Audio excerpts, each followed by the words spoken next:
Janine, welcome to the show.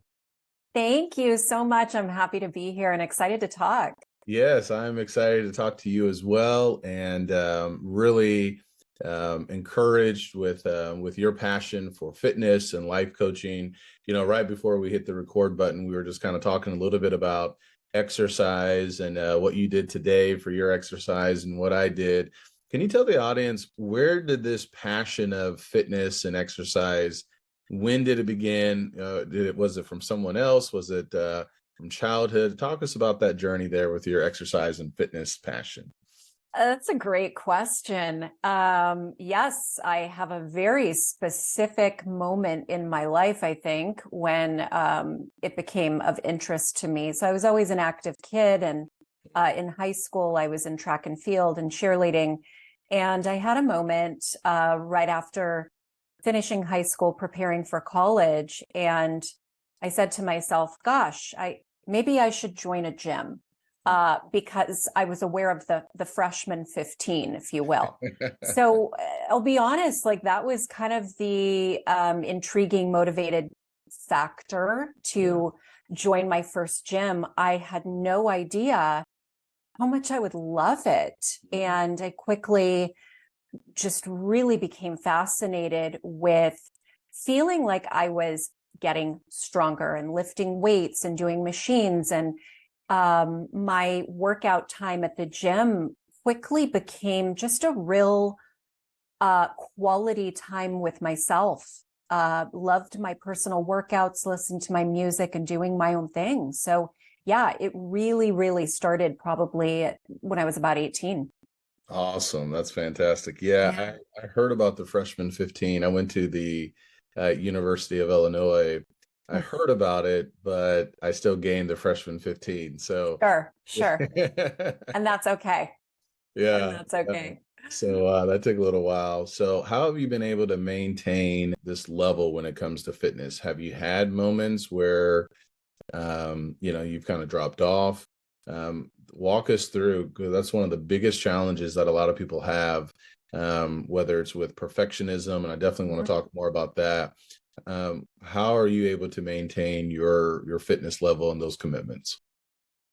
Such a good question. And that aspect of sustainable fitness is incredibly important to me. And so the simple answer would be I'm very committed to the journey versus a destination.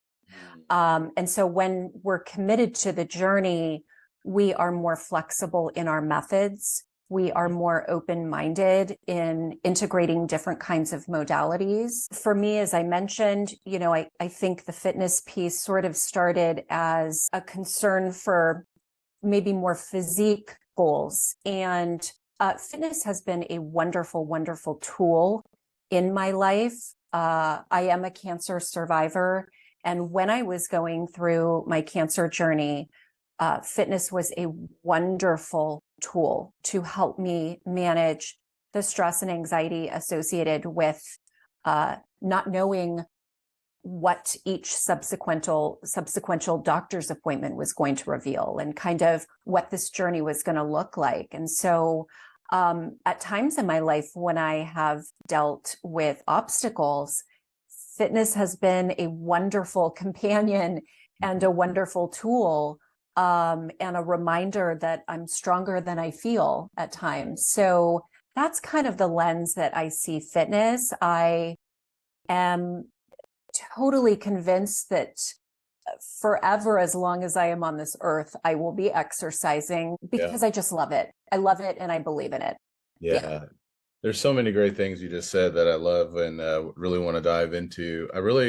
I appreciate what you said too. And I talked about the freshman 15. You said that's okay, because for a lot of people, it can be like this all or nothing mentality. Or, man, I gained 15 pounds. Well, just kind of throw in the towel, right? Just kind of forget. Right. I Right. love that response, and I think that's something so important for all of us of, okay, well, maybe I did gain 15 pounds, but I can make some changes to that. And that I think that just speaks volumes with the mindset that you have, and I'm sure you're instilling in your clients with that Mhm. respect to how they view themselves. And also, Absolutely. the idea of being committed to the journey and not the destination. Right. That I think is how we can overcome a lot of the different obstacles or those valleys, where we're gaining 15 pounds. Mhm. Mhm. How would you help someone? You're into coaching. I want to talk a little bit more about you overcoming cancer.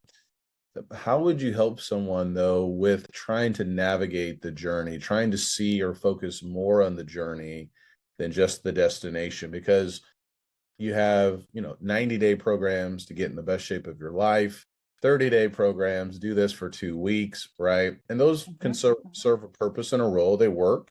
Sure. But then it's kind of like, okay, I hit this mark, now what? So Sure. if there's someone listening today and they're thinking, yeah, that's exactly me, I'm always only focused on the destination, and so I'm missing out on this journey. What kind of Right. wisdom or advice might you want to share with them? Oh, absolutely. How should I respond first? There's so much to say.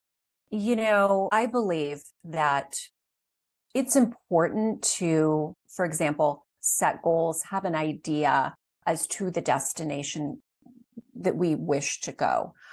Just like we get in our car and we input an address in the navigation system, it's important to know where we want to drive to. In order to get to a destination, we need to make a series of choices repeatedly to get where we want to go. And I think the reason why focusing on the journey is so important is because we learn so much about ourselves in the journey. I often say, I've worked with so many individuals who have a goal of weight loss, and I often say, in our pursuit to lose weight, we learn things like strength and consistency and resilience and hard work. There's so many life lessons to be learned when pursuing a fitness journey. And if we're so hyper focused on a particular end result, we're missing a lot of the magic that is happening along the way. And I think it's also really important to recognize that when we have an end goal in mind, we often potentially change our mind or get clarity on something. And we do that by being present and really kind of spending time to think about what it is that we're facing that day, what kind of obstacles and how we're feeling, and getting in touch with our emotions. And so, my main answer would be that the more focused we are on the journey, the more that we're really learning about ourselves and becoming the best version of ourselves, whether there's a set number on the scale or not. The journey is essential. And I think also when we focus on the journey, we are much more likely to have a good, sustainable, healthy relationship with health and fitness, as opposed to hitting a goal and then it's like, now what? So really keeping that open mind for the journey and all the many things that we learn and all the ways that we grow in pursuit of something that we want. I think that's the key.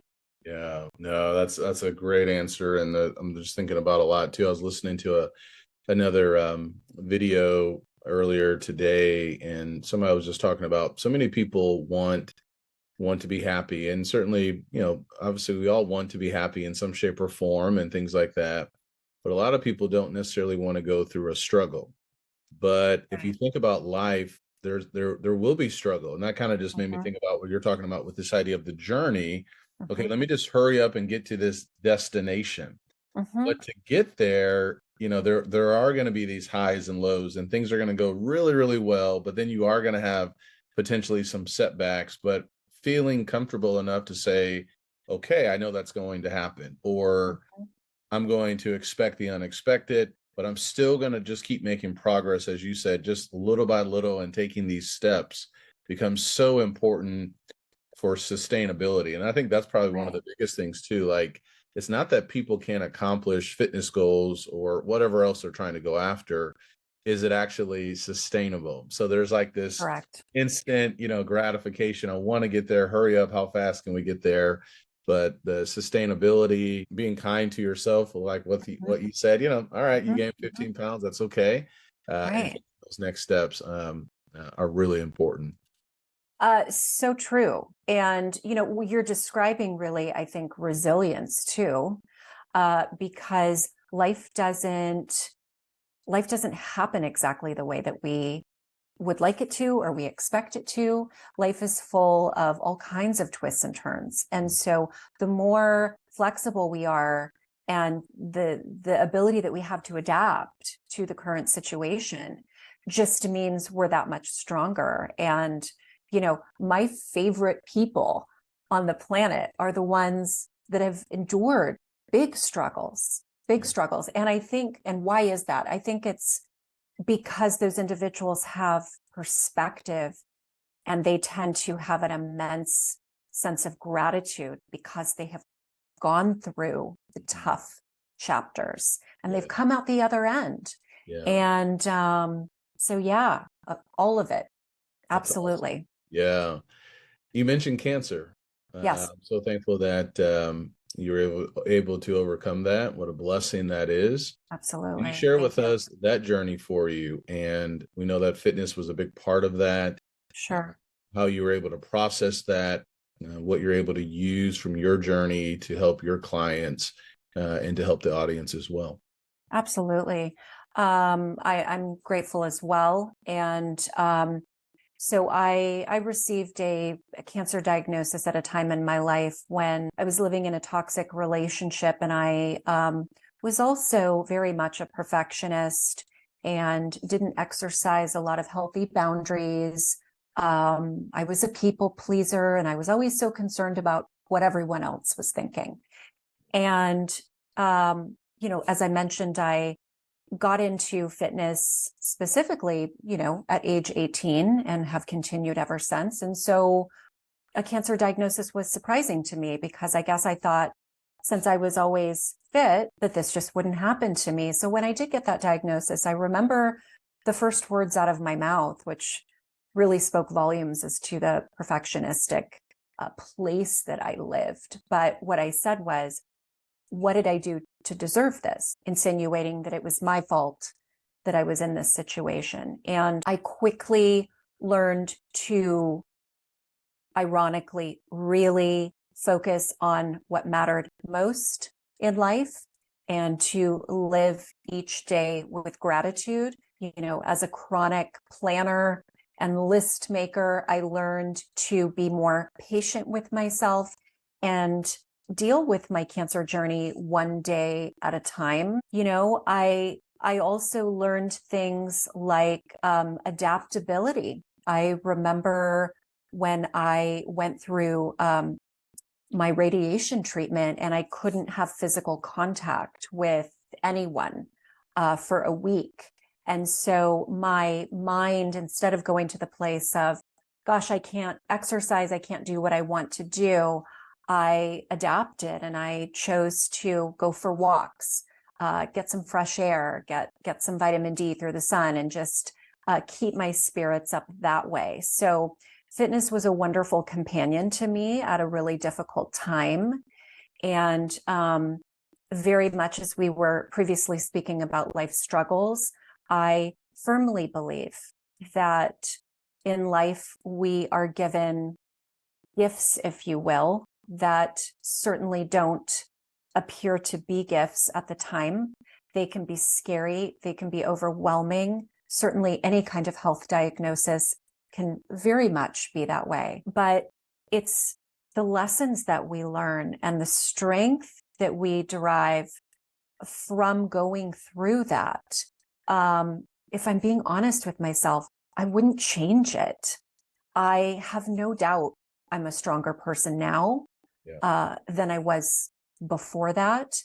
And my cancer journey helped support, the start of a personal transformation I made in my life. And so I have a lot of gratitude Yeah. for that, for sure. So I think in relation to working with clients, I learned some very good lessons, and I'm able to communicate that with clients in the sense of, having patience for oneself and self-love and self-care. That's really the foundation that we need to set anytime we are setting our sights on any kind of self-improvement, to really, really recognize that we love ourselves and to be patient with ourselves first. So I definitely integrate those lessons. And then also very much the focus on the journey and what are we doing on the daily, are our daily habits in alignment with what we say we want? And if not, why is that? Mhm. So, yeah, a lot of those lessons I personally went through, and I think it makes me just even more compassionate and working with individuals. And it was really, I think my cancer battle was my catalyst for becoming an entrepreneur and wanting to help people live the healthiest, happiest life that they could. So it was largely impactful, and I am grateful for it. Yeah, yeah, that's fantastic. I heard a quote, I can't remember where, maybe I read it somewhere and I've shared it on different podcasts, but you're making me think about it again. Suffering doesn't make us unique. How we respond to it is what will make us unique. So And true. that's this idea of the I can do mindset, right? Of, all right, we're in a difficult situation, but that's sounds like that's what you were doing, right? How do we look for, how were you able to look for, okay, the positives, okay, Mhm. or here's what I can do. And I can Mhm. definitely relate to that, not with having cancer. I can't relate to that or radiation, but trying to find, all right, there's still something I can still do. It's not completely over, or there's still hope. There's still things that we can do to, take those next steps. I was talking to my wife, Nikki, yesterday from the time that we're recording today, and she goes to this camp every year to volunteer, and there was someone there. I think it was maybe a family member of one of the girls there, but they were talking about how someone was taking radiation treatment. So that resonated with me as well, because there's, like, I guess there's a protocol. I didn't know this, right? When you have There is. radiation, you can't be around people. And she was like, it was like 10 days, and you said 7 days. And I had no idea that that Yeah. was the case. I had no idea. Can I ask how long were you taking the radiation treatments? Yeah, well, it's so I did radiated iodine, which was actually a pill that I took from a nuclear medicine doctor. And I'll never forget, they undo this capsule that looks like a space capsule, and they pull out this pill with tongs and they say, "Don't touch this, but here's some water, swallow this." Wow. So the idea is that you go on a specific diet prior to doing this, and that you kind of starve the remaining microscopic cancer cells that are left in your body. And so this radiated iodine that goes through your entire system blasts and kills any of those remaining microscopic cells. So yes, I had to stay away from people, including my dogs, and I'm such an animal lover. I mean, you can't have any physical contact for a week. And they used to have people in the hospital and just, spend your time there. But they realized if we give specific protocol, that individuals can kind of recover at home. And so that was the hardest thing, not being able Yeah. to give hugs to people, Yeah. or pet my dogs, or you really have to kind of just sort of isolate yourself. Yeah. So yeah, it was tough. It was Yeah. interesting. I can only imagine. No, that's an amazing journey, and there's certainly a lot of great lessons to learn from that. Did you have to change up, I'm curious, diet, or throughout the years? I know you're obviously into fitness quite a bit. How did that impact, like, your eating style? It greatly impacted my eating style. I think before my cancer diagnosis, I was certainly obviously a gym goer and very consistent. But I think the pieces of my life that were not as healthy, where my diet, I just lacked information as to what maybe the best foods and balanced foods. And, when we're younger, we tend to spend maybe less focused our time on that. And so I would say probably chronic stress, which caused an imbalance in my hormones and potentially not eating as healthy as I could. So I became very motivated to really self-educate. And then later on,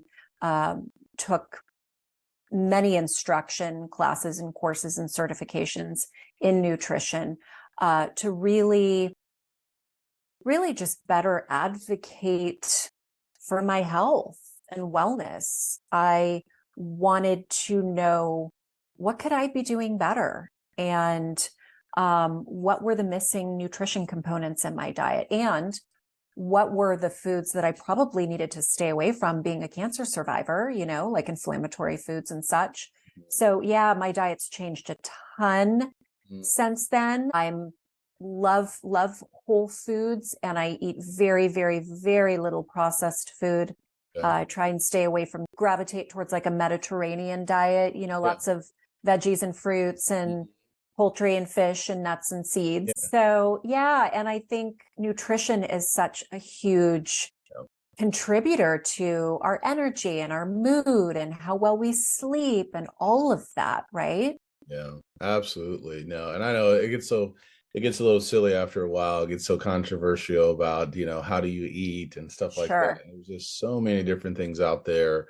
Totally. But it is interesting to really kind of fine tune. I took a blood test. I'm working with a nutritionist, and so we've kind of gotten curious, and that's something for people to do as well, right? Seeing, okay, I wonder, I know like there's books out there for your blood type, eating according to your blood type. So I'm kind of experimenting with that. But I know for me, extremes typically don't work. And I Right. don't know if that would fall like into the perfectionism category or bucket, but Yes.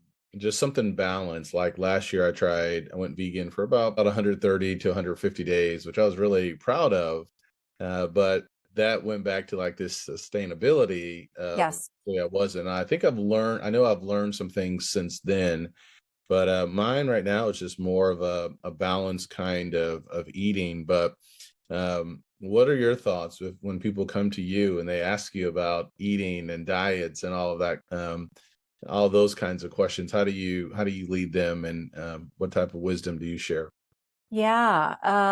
So I definitely don't uh, push my personal, how I personally eat on clients. Where I typically start is information gathering. And I think many individuals experience results or symptoms of food imbalance. And it's through tools like food logging that we generally get to the bottom of kind of maybe where are the red flags? You know what I'm saying? What are we eating and how are we feeling? And what are our goals and what are our needs? And so my approach is very underwhelming in the sense that I think between fitness and nutrition changes are much more difficult for people than adding in an extra workout or a longer workout. It's so much more challenging for people to change what they eat because people like what they like. And studies show that largely people's diets are very, very similar to how they were raised and their meals and their eating habits. And so it's hard to change. So we generally look at the goals of the client, and then I operate from a place of educating clients and offering solutions, healthy swaps. Maybe instead of this, you could consider that. And as far as food in general, I think there's three main components that really matter most. What we're eating. Are we eating a piece of fish or are we eating a piece of chocolate cake?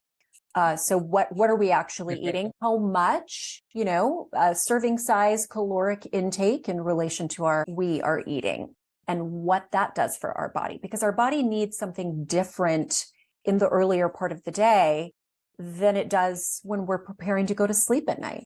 And are we fueling our body accordingly? So what I try and do is really just I very much customize my approach depending on the individual that I'm working with. And I don't have a specific diet that I implement, but rather I educate about inflammatory foods and balanced eating and how food can be medicine, and how we can fuel our body to get the most out of our body and our energy.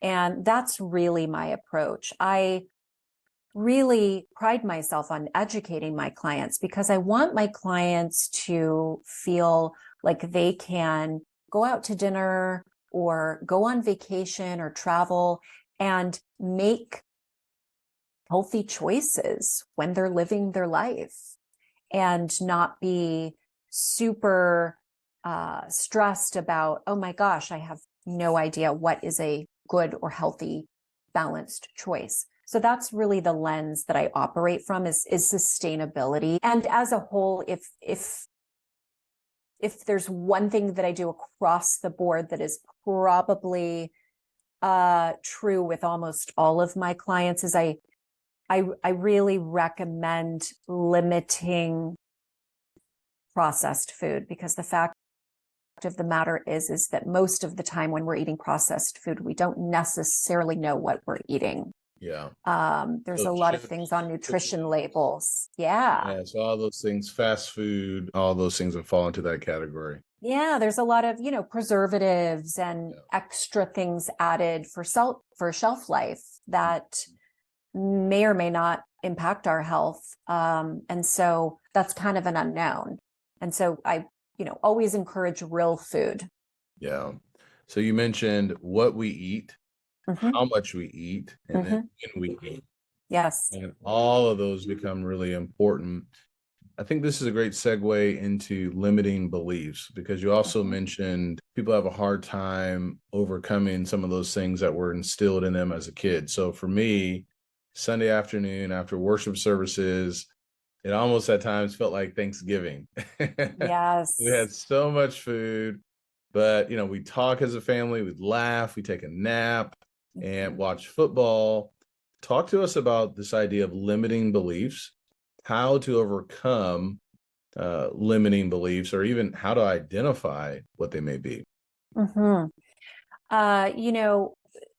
This is a really important part of how I work with my coaching clients, my mindset coaching clients, because and that realization of how important limiting beliefs are, how they affect us, that really was born from working with my clients in the fitness industry. I recognized very early on that individuals would largely limit things like effort and perseverance and success. They would largely limit themselves by continuing to buy in to false thoughts or beliefs about themselves. And so kind of the mentality where you give up before you try, that kind of a mentality. So limiting beliefs can be untrue thoughts about ourselves that we can essentially develop as a child, throughout our life, perhaps in relationships that maybe aren't the healthiest relationship. And limiting beliefs are basically just thoughts that are repeated, that take root in our mind, and can be very controlling of our actions and our path forward. And when I actually start working with a coaching client, identifying limiting beliefs is one of the very first steps that we make, because we need to understand how we're self-sabotaging our our efforts or our goals. And we generally start that by talking about how we feel about ourselves. What aspects of our lives are we happy and content with, and what aspects are we not? And where you find a pain point in someone's life and you dig a little deeper, it usually reveals some level of limiting belief. So let me just give you a concrete example, because I think examples are important and they make it more relatable for people. So one of my limiting beliefs as a perfectionist, go figure, being totally sarcastic, is I had this belief, and it's just crazy to even repeat it because I really did believe this, that whenever I tried something new, whether it be a sport or an activity, if I didn't do amazing the first time I tried something, I probably wasn't going to be any good at it. So you can imagine the amount of things that I tried once and then never followed up and persevered, because I sort of convinced myself, well, maybe I just won't be any good at it because I didn't ace it after the first try. Yeah. So, that largely held me back from moving outside of my comfort zone and trying new things. And so, So what was under that, if I can interrupt? Was that then the fear of failure? Where, okay, because even like the idea of like amazing is kind of vague, right? yes, So I'm yes. sure like with coaching, you'll see that as well. Like, okay, let's dive into that. What is that, a 10 or Sure. place?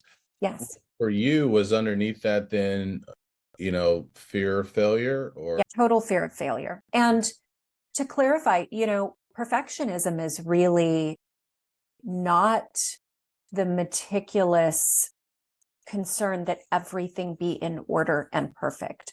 Perfectionism is the fear of failing, the fear of disappointing others, the fear of letting people down, letting ourselves down. And so that's why actually perfectionism gets in the way of, just making progress, because we're so afraid to make a mistake that we actually just kind of sit on the sidelines and watch everything else yeah, around us. you And don't engage? Yeah. yeah, and so it's super important to understand that, it's okay to quote unquote fail. It's okay when things don't turn out as we hope or thought. There's always lessons and value that can come from failing at something or something not working out, if you will. So, the limiting beliefs can also be things like, I'm not deserving of X, or I'll never blank. I'll never have this. I'll never be this. I'll never achieve this. And it's very sad, because when we buy into those limiting beliefs, like I said, we're just deciding that we're not even going to try before we start. And anything that we pursue in life, we have to be willing to entertain a glimmer of self-belief and hope.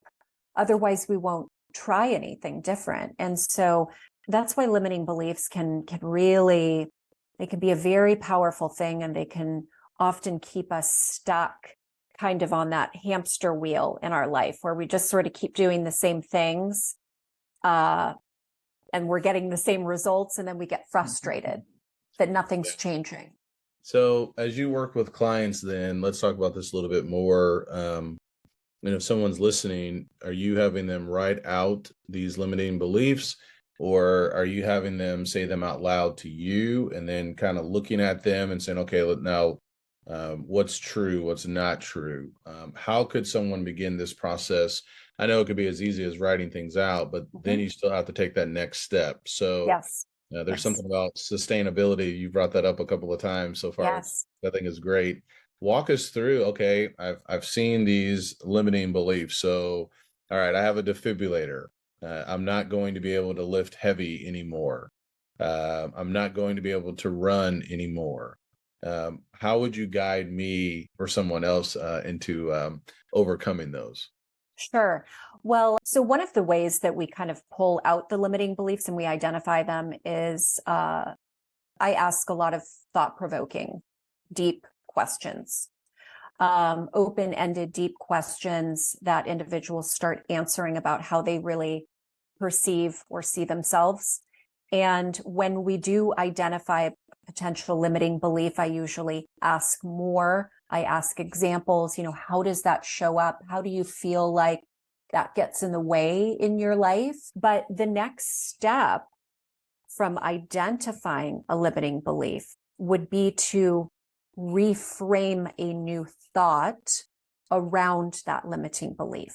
And so if the limiting belief was, like you just used yourself as an example, I can't lift heavy, the new thought would be, well, what kind of a relationship could I have with weights? How could I still utilize weights, perhaps in a way that supports my new health status? And so some of the things that I walk my clients through when entertaining a new thought is to journal, to write about it. I recommend posting a new thought in someone's visual. So either putting a sticky note on their computer screen or on their refrigerator or on their bathroom mirror, saying the new thought as a positive daily affirmation. So we can verbalize, we can use visuals, we can journal. So there's different strategies, because the reason this is really important, Benjamin, is because, those limiting beliefs, they too once started as a thought, and they took root because we kept revisiting them and we kept thinking about them. So a belief is a thought that we repeat over and over and over and over. And then it's, like a weed in a garden, it takes root. So That's so good. new thoughts can do the same thing. And the difference is those new thoughts can be supportive of our abilities. They can be positive.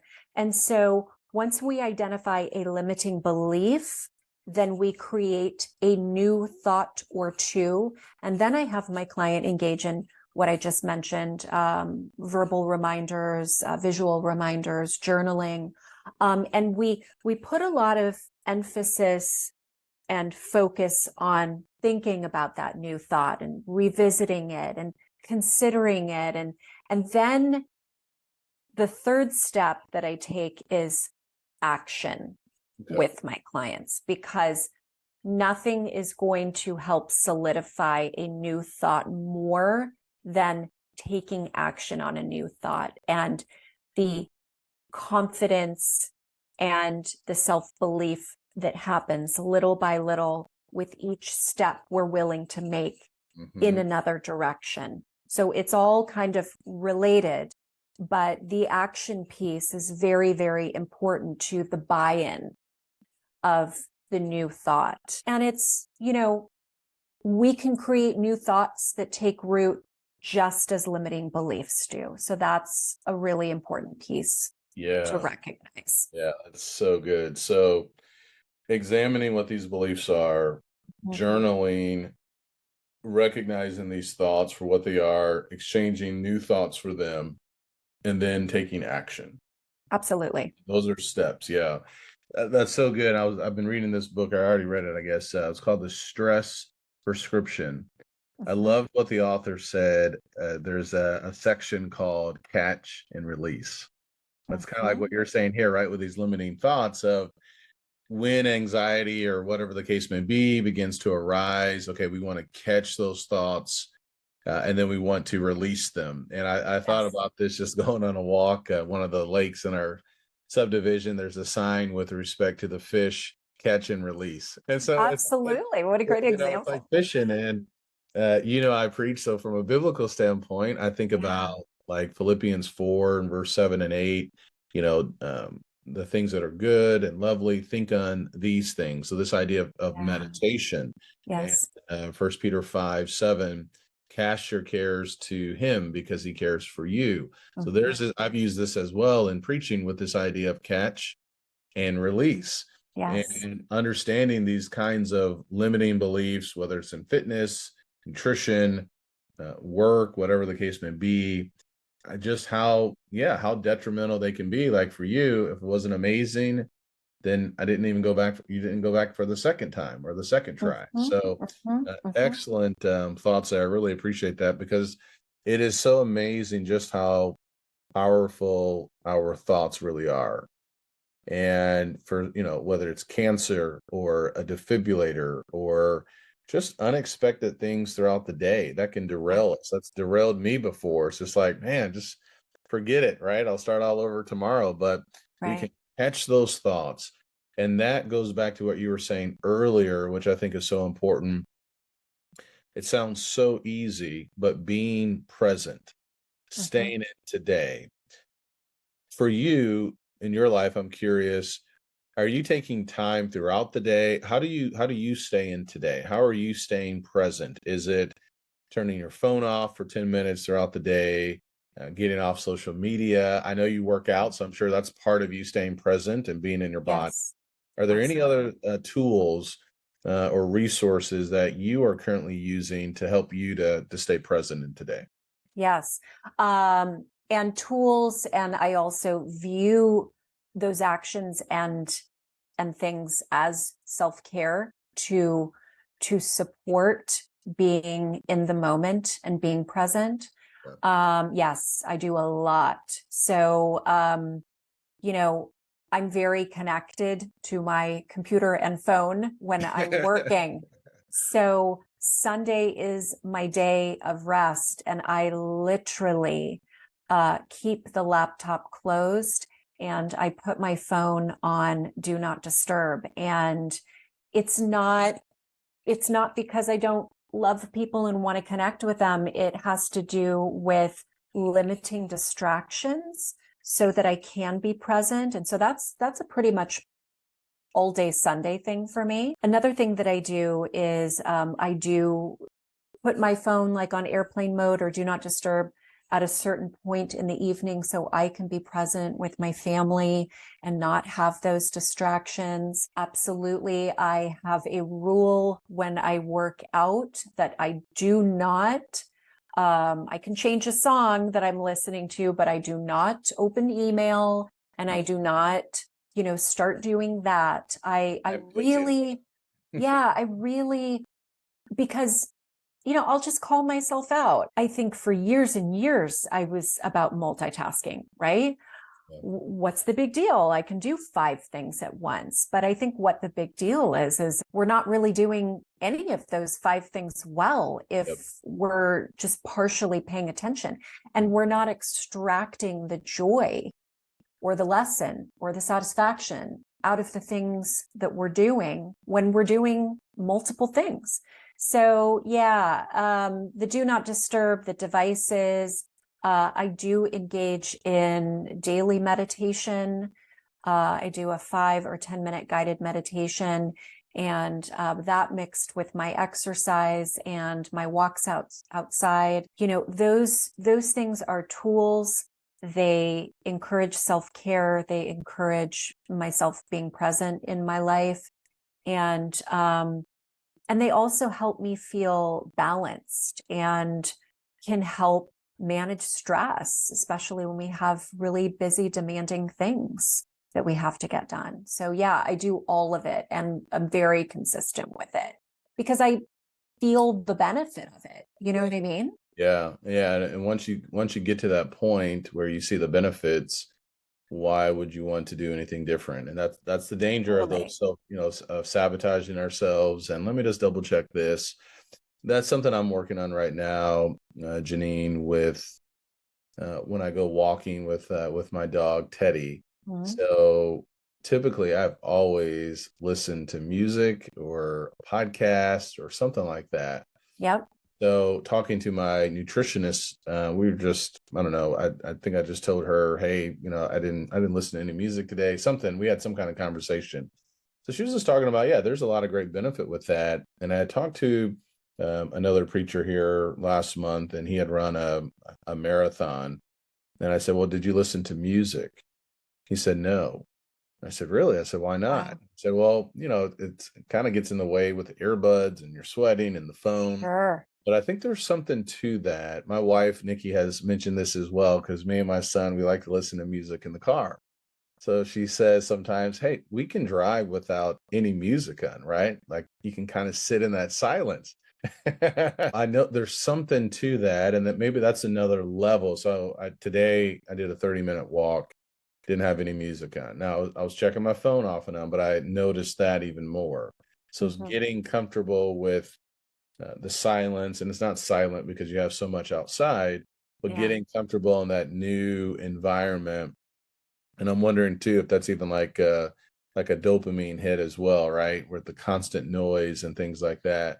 Now, Mhm. when you walk and things like that, are you listening to music, or do you find yourself going back and forth, or have you tried? Uh, yeah, I love that. And when you shared just now what you do, that resonated with me because I very much used to, years ago, I used to listen to music or listen to a podcast. And, in theory, in theory, there's nothing wrong with potentially listening to a song that makes you feel good or listening to an inspiring, uplifting message through a podcast. But I stopped doing that, Did you? and I literally don't even take my earbuds with me Wow. when I walk my dogs because I just started realizing, I love listening to the sounds of the birds chirping and the water running down kind of the creek by, this area that we walk in our neighborhood. And I just felt like there's so much beauty around me, and I'm kind of missing it when I'm just focused on listening to, what's in my ear. I'm kind of missing it and I'm not being present. So Yep. yeah, I think absolutely. And I too appreciate and value just some little snippets of silence. Yeah. I think that's when, actually, I think when things get quiet, I think that's when we can potentially have introspection time. And I think that's when we can create some really wonderful ideas when a lot of the noise and the distractions stop. That's why we have so many great ideas when we're in the shower, right? Because we can't multitask when we're in the shower, or when we're laying in bed and we're getting ready to go to sleep and we have this wonderful idea that pops in our head. I think because at those times we're removing all those other distractions and we're kind of doing one thing. And I think when we pause and we're engaging in quiet, I think that actually can be a time of reflection and growth and creativity. And in addition to just simply being present. So yeah, I think there's a lot of benefits, and I find that I enjoy it more. Just kind of not having something in my ear. So I think my conversation with my coach, and now you're coaching me essentially right now. I have a limiting belief with my exercise. My limiting belief has been I need my music for the intensity. And I know there's nothing wrong if you listen to it, but I think that's a limiting belief where if I don't have my music, and I'm running or I'm doing sprints or I'm on my Peloton bike, how is this going to work out? This isn't even going to be as enjoyable. So thank you for that, Sure. because now this is starting to come up as, wait a second, I can still work out and I can still run or lift without having something constantly to listen to. So, yeah, thank you for that. That's interesting, just how something like that may not Absolutely. even seem like a big deal, but there's something underneath that. Why I feel like I always need to listen to something, for the workout to be effective. Sure. I think this would maybe be an example of you introducing adaptability, like removing an element that maybe you've relied on that isn't essential for your success and strength and energy that you're putting into that workout. It could be a way of doing it different, something that you've engaged in, for years, which is fitness. And it could be, because that's how we keep it sustainable, right? We introduce coming back to flexibility in the methods, and we are willing to try it a different way. I'll tell you, if you would have told me before 2020 that I would not have a gym membership, I would say, no way. And sure enough, when the gyms closed in 2020, we had to be adaptable, right? And so this is just one more example of why don't I try it a different way? Why don't I try a different style of workout? Why don't I try working out at home? Why don't I try working out without that music in my ear? And gosh, it's a good feeling when you still succeed, because you learn more about yourself in that process. And and it's just a new way to try it. Yeah, that's great. A couple more questions. This has been a great conversation. I know you love books, you love to read. Any book recommendations? Yes. One of my favorite books is Atomic Habits by Yes. James Clear. Wow. I'm such a habit gal, and I do believe that we could set goals all day, but our daily habits largely determine the trajectory of where we go. So, very much in alignment with what we've been talking about, being in the moment and focusing on what we can do today. Our daily habits are everything. So I think for anyone that is looking for sustainable fitness or to really reach any goal in their life, Atomic Habits is such a powerful book. There's a lot of aha moments when you read through that book. Yeah. So yeah, that's one of my favorites. Awesome. Yeah, I just read his 321 email earlier today. So I love those little nuggets. Yes. Tell us about your coaching program. What kind of clients you take? How can people work with you? Where can people find you? Sure. Thank you. So my coaching program is, I do offer mindset and confidence coaching. It is offered one-on-one, and people can find me on my website, JanineGrayson.com. I'm also on Facebook and Instagram, Jeanine Grayson Coaching.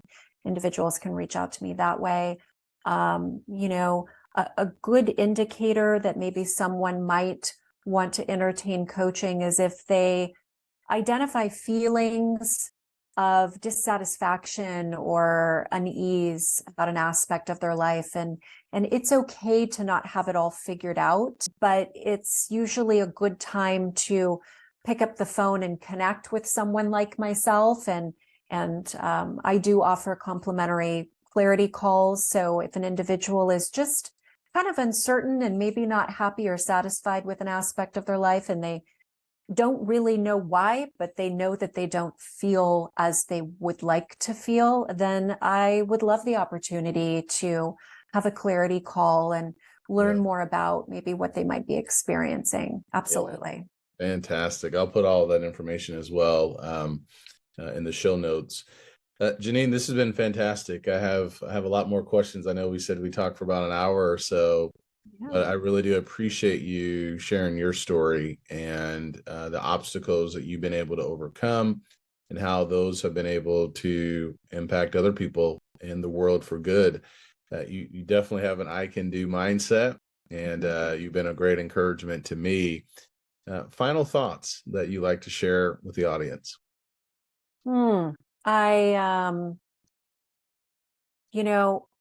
I just want to speak for a moment to the individuals out there that might be experiencing a lot of overwhelm in their life. Overwhelm can be paralyzing, and it can keep us stuck from not wanting to move forward or take action on something. I firmly believe that if we're willing to look at our life and focus on what we can do just today, just one day at a time, that we can little by little take small steps in the right direction and experience joy, transformation, growth. So I really want to say, for any of you that are stuck, it is definitely possible. Don't lose hope.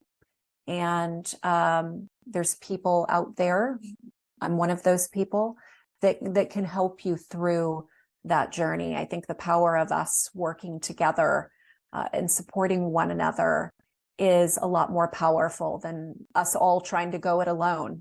So I'm sensitive to that, and I'm here for those people. Fantastic. Well said. Thank you so much, Janine. My pleasure. I super enjoyed our conversation. Thank you so much for having me, Benjamin. You are welcome. All right. Take care. You too.